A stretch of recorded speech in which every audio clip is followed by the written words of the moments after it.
Marketing Today is sponsored by Lightmatter. If you're a CMO or work closely with one, you're probably wearing dozens of hats at work each day. Between managing campaigns, monitoring customer feedback, and coordinating work across your entire team, the time and overhead can really add up. This is especially true when you need to communicate with your designers and developers who may be busy with their own projects. That's where Lightmatter comes in. Lightmatter acts as a direct extension of your design and development teams at some of the world's top companies. Whether your company needs a website or an app, they can help. Companies like the New York Times, Bloomberg, McCann, and dozens of others have already chosen to trust them. Check them out at lightmatter.com. That's lightmatter.com. And tell them Alan sent you. For all of us, it's about predicting where the consumer is going and getting half of it right. One of the things we want to do is create ads that don't suck. Embracing change creates great possibility. I'm Alan Hart, and this is Marketing Today. Today on the show, I've got Marcus Startzel. He's the CEO of Whitebox. Whitebox is powering the D2C economy by providing an entire e-commerce operation in a single package. They combine all functions of the e-commerce process into one service, making it easy for a manufacturer or a brand to sell on a global level and shrink their overhead. Now, they just closed a $5 million Series A round led by TDF Ventures. And on to the show today, Marcus and I talk about the D2C economy, trends, some examples from his client base, as well as who's doing it well, and both big companies as well as digital native companies, so to speak. So I hope you enjoy this conversation and a behind-the-scenes look at D2C and what makes it move with Marcus. Marcus, welcome to the show. Thank you. It's great to be here. Thanks, Alan. Let's start by talking about your career path. Where'd you start your career?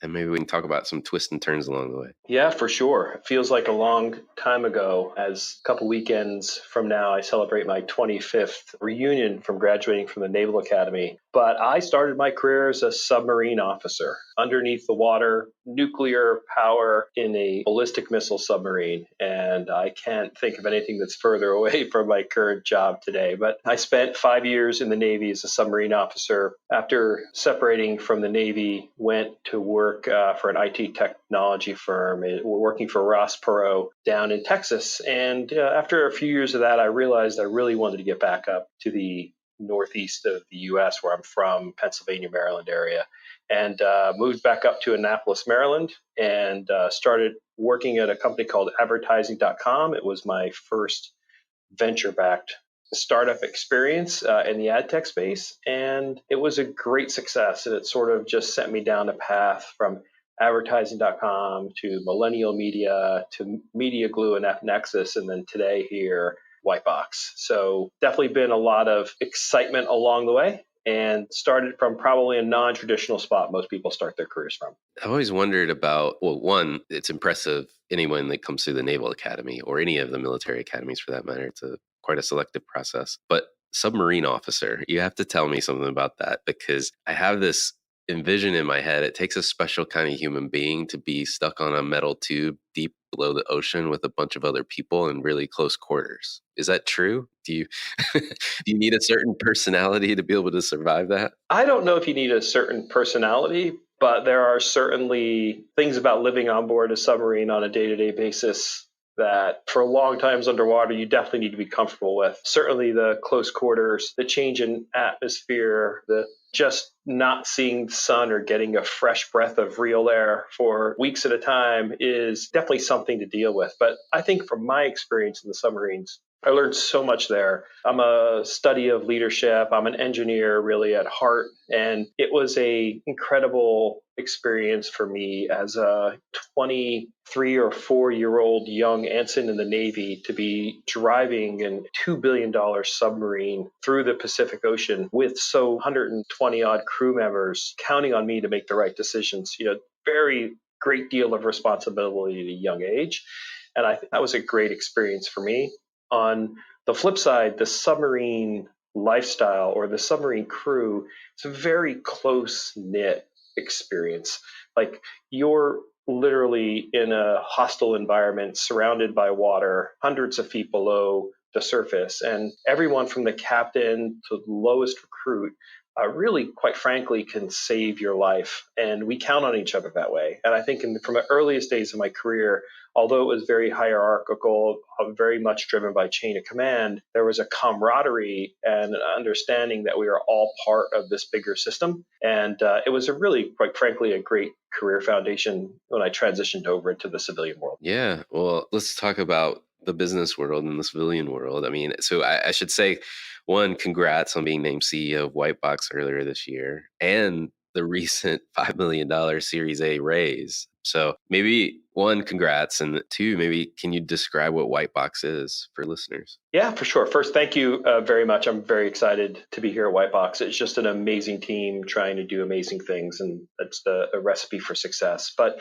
in its most simple form, Whitebox is an e-commerce technology, sales, and logistics platform. Very plainly spoken, we help our clients sell stuff and move stuff as they engage with consumers. And to our customers, it feels very much like an outsource of their e-commerce operations. We like to use the tagline from factory floor to front door, meaning that brands can create amazing products. We can help them sell them on all the different marketplaces and on their branded site. We can handle all of their fulfillment. So it's really a all-encompassing service that I think is well built for the challenges that brands face today in commerce. Right. Well, and it's a timely solution with given the D2C rise, right? The pretty much anyone with a fantastic idea for a product need to figure out how to get it from the factory to people's front doors. So tell me if you wouldn't mind. I mean, there's a lot of pieces to that process, right? There's a big ecosystem of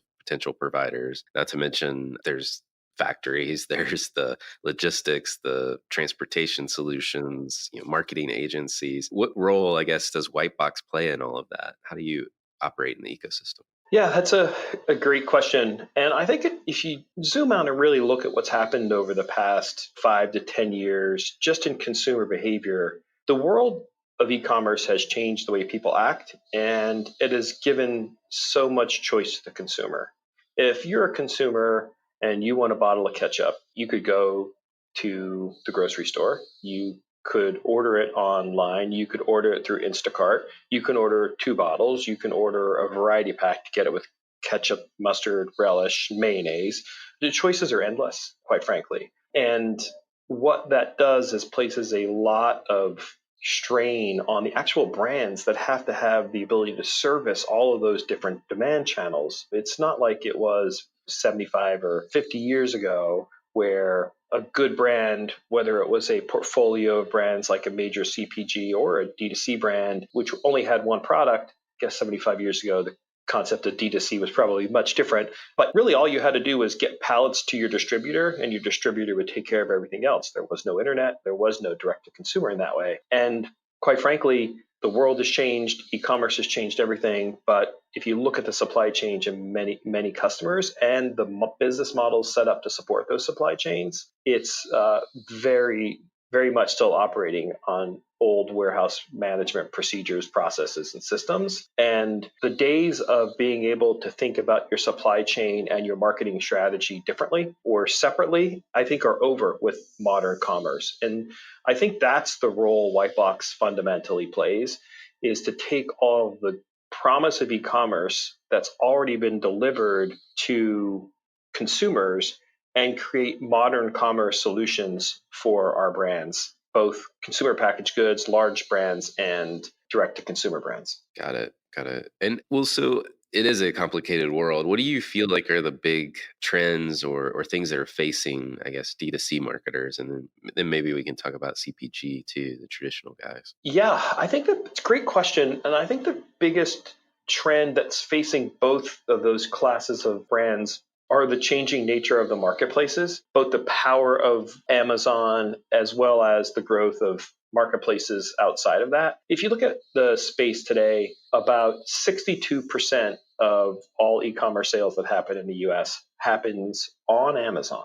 Now, 40% of that, or 42% of that actually, happen in the Amazon marketplace. And it's a distinction which most consumers probably don't pick up. Many brands don't fully understand, but you can really interact with Amazon in two different ways. You can either sell stuff on Amazon or you can sell stuff to Amazon. And so the marketplace business where third-party sellers like Whitebox are selling on Amazon have full price control, likely can make better margins on their products, et cetera. Whereas if you sell to Amazon, you're really selling to Amazon, the retailer. Amazon pays you a wholesale price. They mark it up. They take all the profit. Both models are extraordinarily successful, which is why Amazon has grown very well, but they're very different. And then outside of Amazon, that's 62%.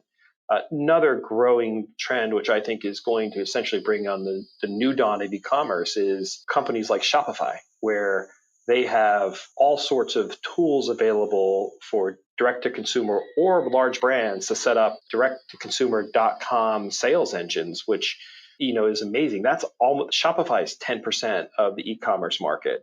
And then let's not forget Walmart, who's 4%, and Target and these other folks who really have incredible assets to be able to bring to bear. So I think when you think of the key macro trends, still, although Amazon is very powerful and 62% of sales happen there, everyone is really thinking about which marketplaces are going to steal away from that Amazon share while e-commerce is growing greatly year over year anyway. And then what are the new marketplaces that aren't even launched yet? How does Facebook grow its existing marketplace? And does it become a larger e-commerce? How does eBay react as they really are more of a retailer than they are of multiple seller environment. So I think that's the big trend that everyone is grappling with. And again, it just places a huge amount of stress on the fulfillment side of the business for these brands. And so I think both your direct-to-consumer brands who are just trying to get awareness and your consumer packaged goods and large brands who already have awareness but don't really know how to communicate with the consumer directly are struggling with. No, that's a great point. You always hear about everyone talk about Amazon, but the fact that, like you described, there's two ways to do business with Amazon, people don't talk about that enough. One is within your domain. It's almost like another outlet for yourself. It's your booth at the mall, so to speak, to use an old analogy. But the other one is, treating them more like a Walmart, in essence, an online Walmart. So that's fantastic. In your mind, what does it take to stand up a D2C brand today? I think, when I look at the customers that we work with that we think of as like born direct to consumer brands, the bottom line is a great product. You've got to have a great product. Great products shine. You could have great marketing that sells an average product. But when we're talking about standing up a direct-to-consumer brand today and taking it to market, it's got to start with a great product that answers some consumer demand. But then awareness is really important. If you're launching a new brand that no one knows about, and you don't have a celebrity endorser, or you don't have a Kardashian or someone like that posting on Instagram on your behalf, then you've got to have some sort of awareness campaign. And we see a lot of our direct consumer brands turning to Instagram and Facebook and social as a way to create that awareness. So I think you need to have sort of those two steps. And then once you start to get sales in, it really is all about reviews and strong partners. Getting your customers to review your product really helps you climb on the ladder at Amazon or, quite frankly, any marketplace. And we as consumers now are conditioned when we see a new product that we think we like. Well, what are other people saying about it? Are the reviews good? How does that look? And then once you sort of get past that early stage, then it is really about your partners. And if you've got a great product and you've done a good job making people aware of it, chances are you're not an e-commerce expert. You don't know how to optimize a keyword campaign. You're not experts at creating listings and all the things necessary to succeed in marketplaces. And you're probably also not experts in logistics with great shipping rates, with understanding how to send stuff into Amazon, without getting a bunch of charges. So I think of it that way: great product, awareness, and then reviews and partners. And then some of the really successful brands we've seen working hard to get on Shark Tank, getting influencers to pick up their brand. We had one customer who sells golf balls and, had a unexpected shout out from an influencer that sent their sales through the roof in a day and a half. So It's really a crazy market out there. Yeah, no, it's true. It's true. And just picking up on one of the many things you talked about there, but the listings in and of themselves, I mean, it's like a whole new SEO environment, just getting that right and knowing what. It really is. It really is. I've heard stories from many folks that have tried to get it right on their own and then turned to an expert to help. But let's keep talking about marketplaces a little bit. Amazon's the big player, but a lot of D2C brands, I think, initially start with their own Shopify site or their own mini e-commerce site. So what are, I guess, beyond the obvious, of course, of reaching more people, but are there other advantages of brands selling through Amazon, Walmart, Target, Etsy, versus they're just staying on their own site? For sure. My first caveat would be there's certain brands that want to cultivate how their brand, their products, and the consumers they go after. And for them, there may be reasons why Amazon is or is not a fit for them. There may be a reason why Walmart is or is not a fit for them. A good example of that is if you're selling a luxury product, there is a really good chance you don't want to have anything to do with Amazon for two reasons. One, it is a world of counterfeit. And I think if you're selling a Louis Vuitton purse, you probably want to make sure if someone buys it on Amazon, they get the real thing. And that's sometimes hard to control. And Amazon's fighting that, and they're doing a great job. But in general, that's a good example where luxury brands typically won't sell on Amazon for that reason. And the other reason is really controlling consumer experience. If, as a direct-to-consumer product brand, you're very conscious about how the customer receives your product. For example, if you'd rather have your own branded box for the bag of chips that you're sending versus it showing up in Amazon box with a smile on the side, if that's really important to you, people probably will choose not to sell to Amazon. They could still sell on Amazon and have folks like Whitebox ship it prime and then control the experience. But that's another reason why some brands wouldn't go to those marketplaces. But it really comes down to exactly what you said, which is eyeballs and volume. Amazon has 62% of sales. Consumers are now searching on Amazon for certain things more than they search on Google. And what that means is if you choose not to be on Amazon, you're choosing not to have access to that incredible sales channel. And so I think we do see a lot of people choose not to do that, but also choose to do that. And as you said, also have a Shopify site. The advantage that we do a lot of Shopify, I'll call it consulting on shipping options with our customers, where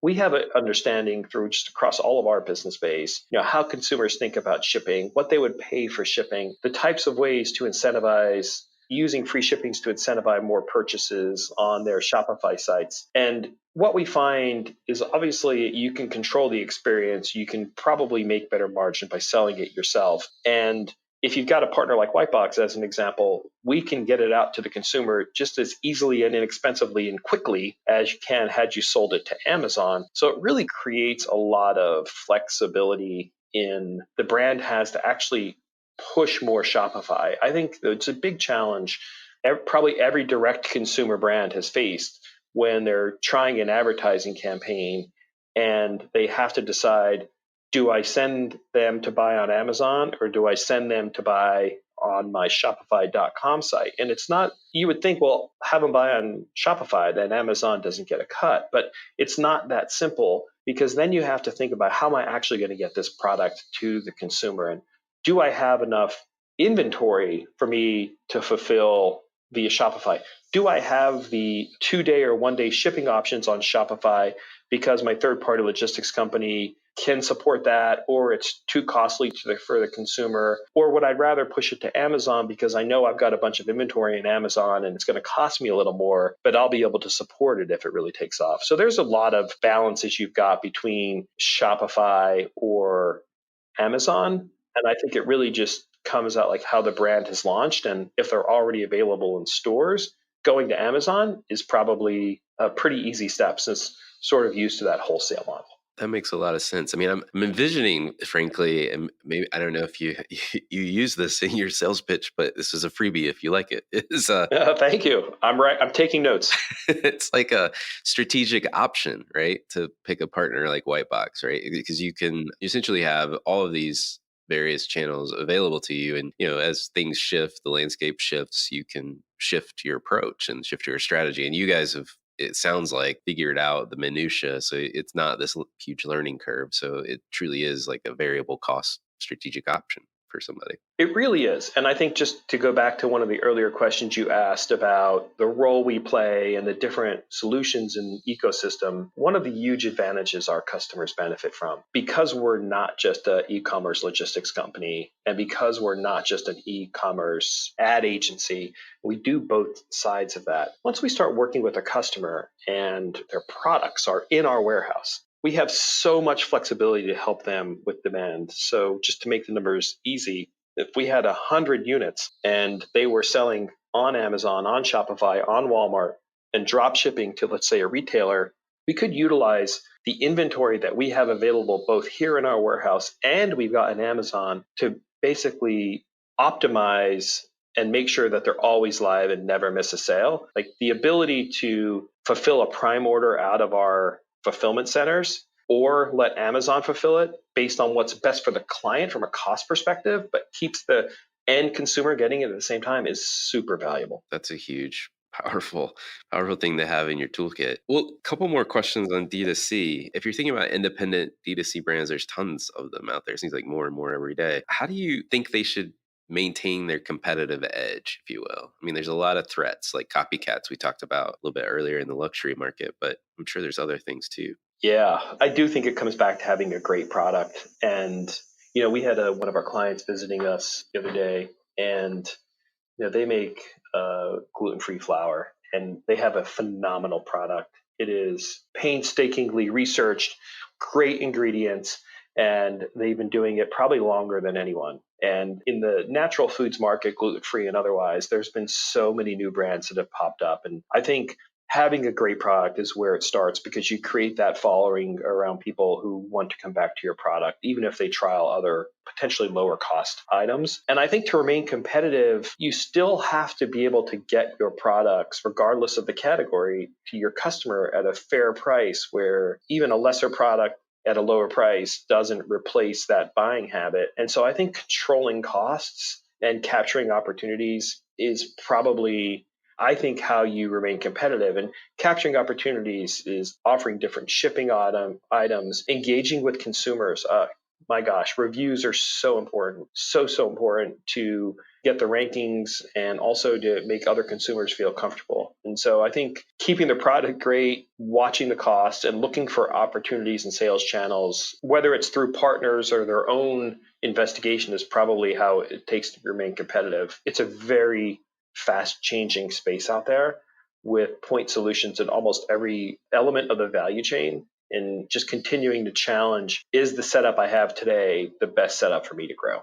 Yeah, maybe we can move to a couple examples if you're game. Are there any large brands, like big companies, maybe not native D2C brands, that you feel like are playing the D2C game well today? I do think there are a few. It also, quite frankly, depends on how you define direct to consumer and what that really means. And if you're talking about marketing and data, people like Procter & Gamble, I think, are taking very, very big steps in figuring out, how do I understand more about my consumer? How do I use that data to better advertise? And how do I ultimately get those products in the hands of consumers utilizing this newfound data capability?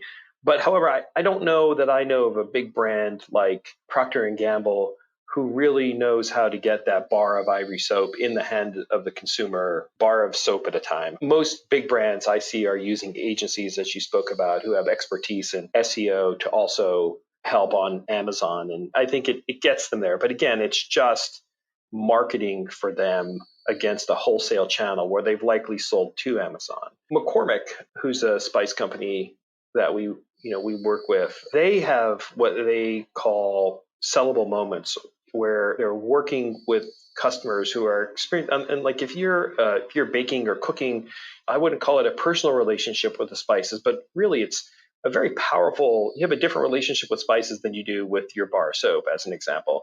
And I think they're really thinking about how their consumers experience that and trying to build that into their day-to-day operations. But I think Wayfair, who's a marketplace, is an incredible an example of someone who's doing it well on the marketing and the data side. And I actually think it's going to sound kind of crazy, but the automotive companies are, I think, getting a lot better at marketing directly to the consumer rather than just hoping their Super Bowl commercials sell their pickup trucks. Oh, that's great. That's great. So what about kind of digital native brands that are executing D2C well? Any come to mind? Yeah, for sure. Certainly the food subscription, the Birch boxes, those are the ones that pop to mind quickly. And they're really getting sampling and product trials going inside of their subscription. But I think the couple clients I would highlight. So Key2 Super Coffee. Have you ever heard of Super Coffee? No. It's the number one selling bottled coffee in the US. So Super Coffee it's a true direct-to-consumer brand launched by a set of brothers in their dorm room. It's a mixture of some incredible protein, MCT oil. It's a phenomenal product. I drink it every day. But why I think they're a success story is they hustled and made an incredible product. They got themselves on Shark Tank and really understood what their consumers were saying about the product, driving good reviews. And they are one of those brands that you talk about that is on Amazon, on Shopify, looking for every outlet to consumers. They're in so many grocery stores now, and it's been an incredible, at least from my vantage point, an incredible success story. And I think that's one that I would really comment as I think really successful. And of course, there's probably 1,000 others that I'm not mentioning, but I think that's one that really, really jumps out. I'm going to have to check out the Super Coffee for sure, especially getting that kickstart to your morning with a little protein and I'm assuming caffeine in the coffee would be great. Yeah. And they're just releasing for the first time this fall a maple pumpkin version. They've got hazelnut and mocha and vanilla, but yeah, it's well timed. Yeah, of course. The pumpkin spice everything is coming as we speak.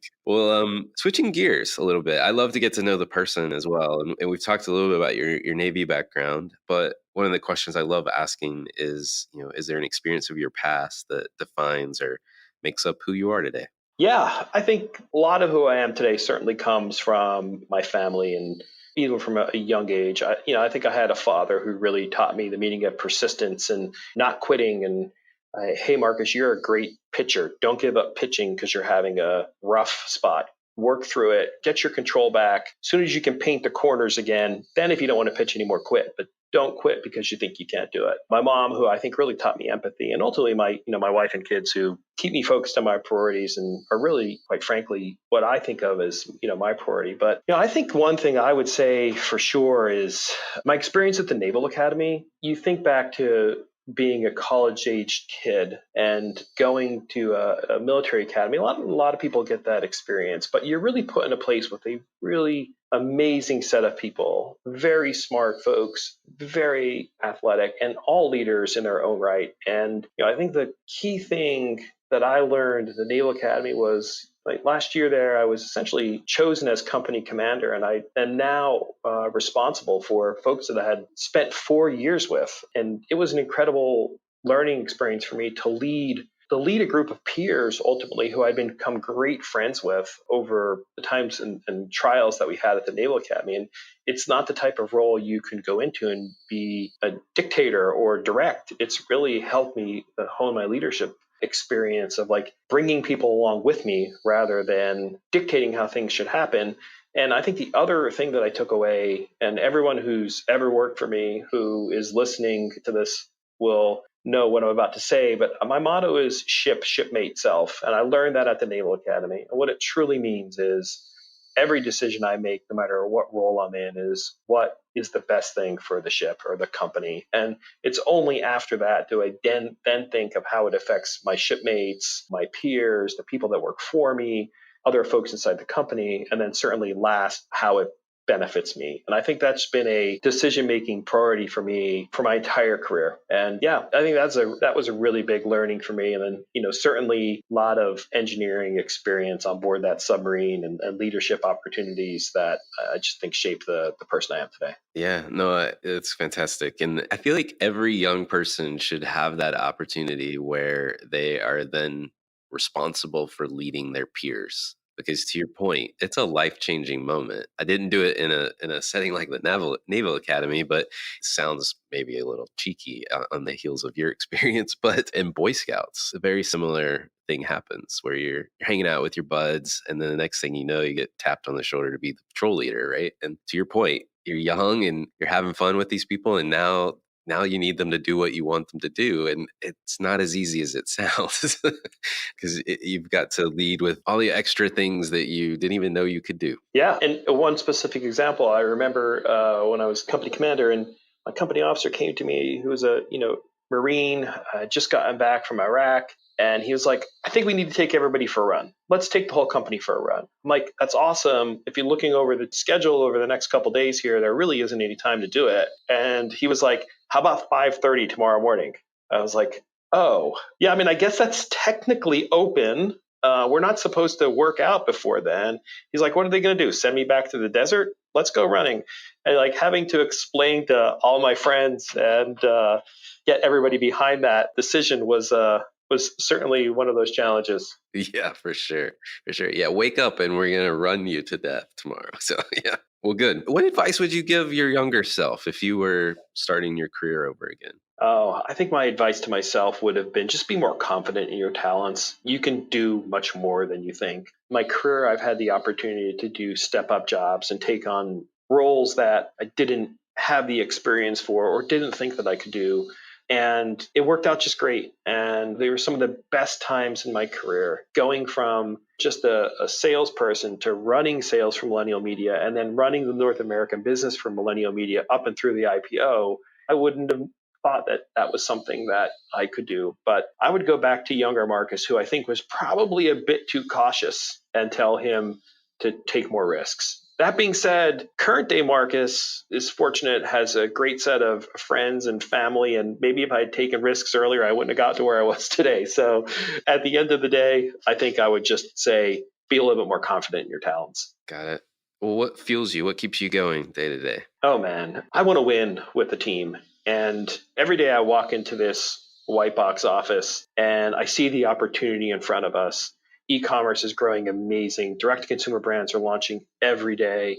We've got this incredible technology product, and just having the opportunity to work with this amazing group of people. They're very challenging, super smart, innovative. There's just something about the opportunity to build a great company out of this small kernel of a great idea is what fueled me, I think, on a day-to-day basis. Personally, I want to have an impact. I want to have an impact in people's lives. I want to have an impact in the company. I want to have an impact in the industry and in the community here in Baltimore as well.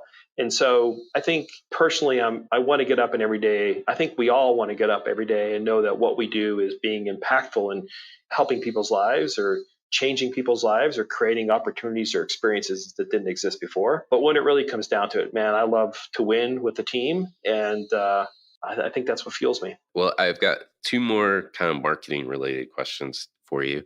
We've talked about a number of brands already, but I'm curious, as most people that lead companies or marketers for that matter, they're kind of students of what's going on around them. And are there any brands or companies or causes that you follow or you think other people should take notice of? Yeah, I think the one cause that I'm very much active in, I'm a member on the board for the Maryland Food Bank. And I think to understand that marketing problem, I don't think there is anybody who wouldn't want to help someone who's food insecure or needs food or anything like that. But when I think about all the different causes that people are passionate about, there's a lot of competition, quite frankly, for those dollars that people are donating for these great causes. And there are so many of them out there. And when I think of that marketing problem here in Maryland, where we've got 1 in 9 Marylanders are food insecure, and the food bank has an incredible experience, and now we're celebrating our 40th anniversary, and just getting that word out and the good work that gets done with all of our great partner network for the food bank. I think that's something that I'm certainly passionate about, but also it's a very large logistical operation is the food bank, moving tons of food around the state of Maryland. But that marketing problem is one that, I feel should be simpler to solve, but is one that we work hard on every day. I would say that's the one brand that really jumps out or the one cause that really jumps out to me. Yeah, well, and it's amazing to me in a not amazing way how a country like the US, who's got so much going for it, can have 1 in 9 people in a state that it's food insecure. It's baffling. So I applaud your efforts to help contribute to solving that. So thank you. Last question for you. What do you feel like the future of marketing is going to bring? Yeah, that's a great question. I kind of think of it as a data enriched barbell. One thing for sure is that whether it's through audio recording devices that we're searching with now or our TV remote, there's so many pieces of data today that are being collected on behalf of brands from consumers. And I think that's only going to grow. More and more data is going to get ingested. And I think ultimately, I see it turning into this barbell where what we think of today as mass market advertising, GRPs aren't going away anytime soon. But I think brands are getting very smart about how to better target and address their ads. Even my old company who got acquired by AT&T and is now called Xandr, they're very focused on addressable TV, where it's not just a mass market ad, but every consumer sees a different television commercial based on their viewing habits or what other data might be available. So I think you're going to see a data enriched front end of mass market advertising. And on the other side, I really do think it'll flip a lot more towards data enriched commerce. If you think about where the internet is heading and how digital advertising has changed over the years from the desktop to the mobile, it's really becoming very commerce focused. The impact of a banner ad on a computer is much, much, much lower than it was 5 years ago. And so what I think I see happening is marketing platforms certainly creating data lakes or great insights for brands, and then those being used to both mass market in a very data enriched way, but then really funneling a lot more towards commerce. Because one thing I know for sure, my COO tells me this every day, I don't know what we'll wake up to 5 years from now and where we'll be buying products from. Today, it's 62% Amazon, but there's probably 2 or 3 marketplaces that'll launch between now and 5 years from now where we'll get good market share, and we're going to need data and enriched advertising and consumer acquisition to fuel that. But someone's always going to have to move the product from the factory to the front door. And so I think as marketing moves more towards commerce on one end and one towards mass marketing on the other end, I think it's going to shape up for a really interesting marketing challenge for brands in the future. Love it. Love it. Well, Marcus, thank you for coming on the show. Alan, thank you very much. I appreciate it. Hi, it's Alan again. Marketing Today was created and produced by me. If you're new to Marketing Today, please feel free to write us a review on iTunes or your favorite listening platform. Don't forget to subscribe and tell your friends and colleagues about the show. I love to hear from listeners, and you can contact me at marketingtodaypodcast.com. There you'll also find complete show notes with links to anything we talk about on any episode. You can also search our archives. I'm Alan Hart, and this is Marketing Today. Have you ever wondered how fast growth companies design and develop top-notch software applications so quickly? That's where Lightmatter comes in. They help the world's best startups and enterprises ship software applications from idea to finished product. Visit lightmatter.com. That's LIGHTMATTER.com. And tell them Alan sent you.